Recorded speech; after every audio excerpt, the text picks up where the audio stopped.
Isomo ryo mu ibaruwa mutagatifu Pawulo intumwa yandikiye Abanyaroma. Bavandimwe, njyewe Pawulo umugaragu wa Yesu Kristo ndabaramutsa.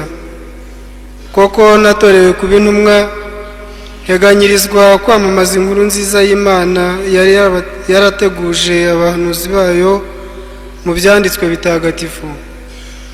Iyo nkuru nziza yerekeye umwana wayo Yesu Kristo umwami wacu, wabayeho kubw'umubiri ari mwene Dawudi, ariko izuka ryava mu bapfuye rikagaragaza ko ari umwana w'Imana mu bubasha bwose ku bwa Roho Mutagatifu.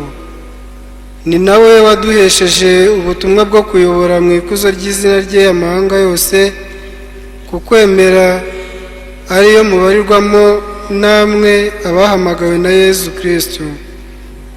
Mwebwe rero batoni b'Imana muri Roma, mwebwe abatagatifujwe no gutorwa n'Imana, nimugire ineza n'amahoro bituruka ku Mana umubyeyi wacu no kuri Nyagasani Yesu Kristo.